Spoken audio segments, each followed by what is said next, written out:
Hello and welcome everybody to this Fabric Espresso. I'm joined here today by Jonathan over here, Jonathan, and by Sowmya down here, and we're going to talk about something really cool. But first, please, Jonathan and Sowmya, introduce yourself. Sure. My name's Jonathan Garriss. I work on the Fabric Capacities team. I'm a PM kind of designing, smoothing, throttling, all of those capacity management features. Cool. Hey everyone, Sowmya? this is Sowmya. I'm a product manager on the Fabric Data Warehouse team. Okay, good. So, what are we going to talk about today? I think Sowmya, you can basically walk us through, right? Yeah, so we're going to cover a few interesting topics today, Stan. So first, Jonathan will give an overview of smoothing and its benefits to customer workloads. And second, we'll cover throttling, which is basically what happens when you overconsume more than what you've purchased. And we'll wrap it up with a two-part demo, one that will show the end user experience when your capacity is throttled in the context of a warehouse. And then we'll also talk about like a capacity administrator's experience and what their line of investigations would look like when the capacity is throttled. So over to Jonathan to kick us off with smoothing. Cool. Sure. Yeah. So to discuss smoothing, the first thing you have to understand is kind of how we look at your consumption. So if you think about your account as kind of a SKU that has a certain amount of capacity that can flow through it, maybe like a pipe or something, it might be able to flow through 100 units. If it's flowing more than 100 units, at that point you're kind of overloaded. So what we're doing is we're looking at how much capacity is actually flowing through your account, and in order to do that, we actually have this concept of smoothing. And with smoothing, what we do is if we look, I think I'm sharing my screen here. Yep. So on my screen here, you can see a capacity.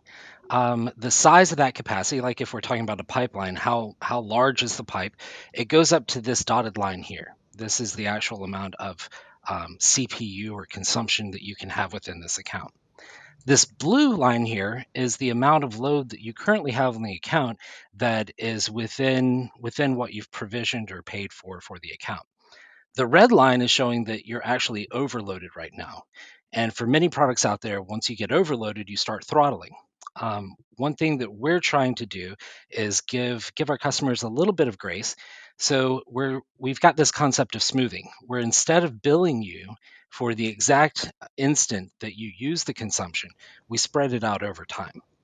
So for this line here, instead of hitting your account with the entire usage, for background operations, we smooth it out over a 24-hour period. So if you had 240 units, instead of hitting your account with that within a 1 minute period, we'll spread it out and we'll actually charge you 10 units per hour for the next 24 hours. And it'll look more like this. So in this instance, with the smoothing, it allows you to no longer worry about when to schedule jobs. You don't need to worry about, I've got 20 jobs running at 1 p.m. It doesn't matter because all of those will be spread out over the next 24 hours, and you don't have to stagger or think about different ways to do that. For interactive operations, we instead of smoothing over 24 hours, we smooth over a 5 minute period. So if you have a user sitting at their terminal actually doing work, submitting queries, that would be smooth over 5 minutes. But over the background, it's 24 hours. And Sowmya will go into a little bit more specifics for data warehouse. If we start looking into throttling, there's three different throttling stages. I've got four here, and this shows that the first 10 minutes that so when you go over your account size line, we take that overage and we start computing your carry forward. So if your account is size 10 units, when you've got 10 minutes of 10 units, you've hit the 10-minute mark. If you've overloaded your account up to 10 minutes, we give you overage protection, where basically there is no throttling applied to your account. Once you hit that 10-minute mark, we start delaying interactive operations. So what I spoke of earlier, where you have an operation, you enter it, and then you're sitting at your computer waiting for it to complete, that would be an interactive operation, and we would delay it for 20 seconds. So instead of it taking 5 seconds to run, it might take you 25 seconds to run once you've overloaded your account for 10 minutes. Once you hit 60 minutes, we'll start actually rejecting those interactive requests. And once you hit 24 hours, we'll start rejecting all requests on your account. So these are the 3 different stages of throttling, and then the stage before you get to the 10 minutes, we let your account run as normal. And Yep. I'll hand it off to Sowmya to talk more specifics for data warehouse. Yep. Thanks, Jonathan. So, as Jonathan mentioned, a lot of the queries executed in data warehouse are considered background, and they will benefit from 24-hour smoothing. However, I do want to call out one nuance, specifically with the table that Jonathan was just showing. Is, let's say there's a scenario in data warehouse where users are trying to open the modeling view, they're trying to create a measure, they're trying to update Power BI default datasets, reports, etc. Those operations, even though it happens inside a warehouse editor / canvas, they are considered interactive requests as they make underlying calls to Power BI services, and they will continue to follow the interactive rejection policy. Whereas all query executions inside warehouse, they will follow the background rejection policy. And we benefit from 24-hour smoothing. So with that overview, we are now ready to show a demo.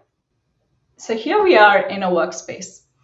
In the first part of the demo, I'll show the end user experience of what happens when a capacity is overloaded for the next 24 hours, aka the background rejection policy is applied. Now first, let me try to open an existing warehouse. Okay. Now this activity shows me a clear error message that this request was unable to complete because the compute capacity has exceeded its limits.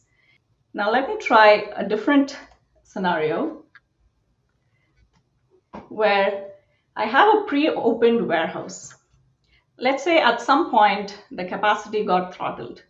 In this case, let me try to run a new query in this pre-opened warehouse. And as you can see, again, it throws the same error, which is specific to capacity throttling.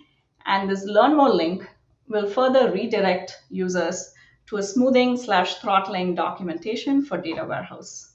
Let's say our warehouse had in-flight queries or batches in progress. Those will continue to run without getting impacted. It's always the new requests that get submitted for throttling evaluation, and in-progress requests will never get throttled midway. Now let's go to the capacity metrics app to understand the throttling related experience for admins. Now I'm in this capacity, and this capacity is currently overloaded. This overview page provides information on all the workspaces and items and the capacity units consumed by them. Now let's look at the utilization tab. This graph clearly tells me at which point the capacity usage has exceeded more than what I purchased, which is represented by the 100% line. Let's go to the throttling tab. I'll specifically select the background rejection section, as that's what is most applicable for data warehouse requests. If I zoom in some more, it clearly shows me around this 12:57 p.m. mark is when all these requests start getting rejected as they go above the 100% limit. Let's go to the overages tab. This graph gives an overview of the debt that is being collected and carry forwarded across time periods. The add percentage, represented by the green bucket, represents points where the capacity overloads and starts adding to the debt bucket. The burn down percentage, which is the blue line, starts representing when the capacity overage starts burning down and brings the debt down. The cumulative percentage, represented by the red line, is the total overall debt at that point, and this is what needs to be burnt down eventually. Now let's select a specific time point to further drill through. Now this page provides a detailed list of operations that were executed at 12:57 p.m. on October 16th. Notice how even though I selected this specific time point, this background operation table shows a mix of operations that didn't exactly execute at that time point. This is due to the 24-hour smoothing logic that Jonathan was talking about earlier, which means at this point, it will show the list of operations that ran between 10:15, 12:57 p.m. to 10:16, 12:57 p.m. as it displays all the background operations that's still being smoothed at this time point. Now, if I scroll a bit further, this table tells me the request that has consumed the most capacity units. And as you can see, it consumed almost 48% of my base capacity. And this operation ID is nothing but the distributed statement ID, which uniquely identifies the request that has consumed the most capacity units. This burn down table further represents the different workloads that were running on this capacity and the percentage compute consumed by them. DMS is the data warehouse workload. And at this time point, you can see it added 26% to the overall carry forward / debt. Now, the cumulative percentage can give us some rough ballparks around how much a capacity has overconsumed. For example, this column should ideally be below 100% for requests to start getting accepted again. A value of 2,500% says roughly at this time point, the capacity is used 25 times more than what my current SKU allows. Now, this overages graph is similar to the graph we saw on the previous page, but this shows information for this specific time point. That is the overall overage, and the debt has skyrocketed here. Awesome demo, Sowmya. So basically, what we see is this throttling, this smoothing out. But are there any like best practices that we can follow for this? Yeah, sure, I can take that one. So if you're an owner of a capacity that gets throttled, the first thing I would say is if you have an operation running that you want to complete, let it keep running. Anytime we apply throttling, it only impacts operations that are submitted after throttling begins.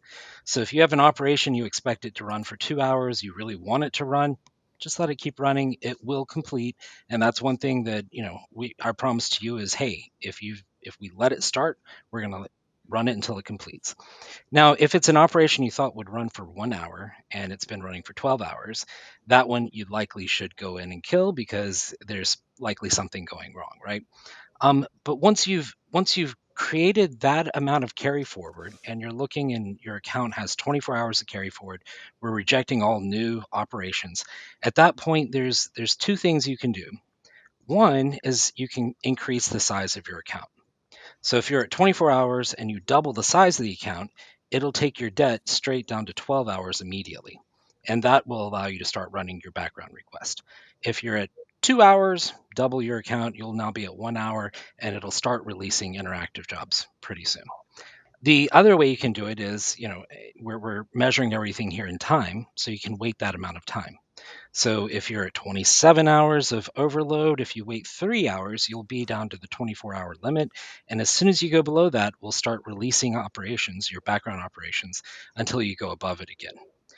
Now, if you're on a F SKU, that's the Azure subscription SKUs, or even an A SKU, in that instance, you can go in and manually increase the size of your account. So what I was referring to there. But if you're on a P SKU and you're buying through Office, you're not able to go up or down, but you do have auto scale.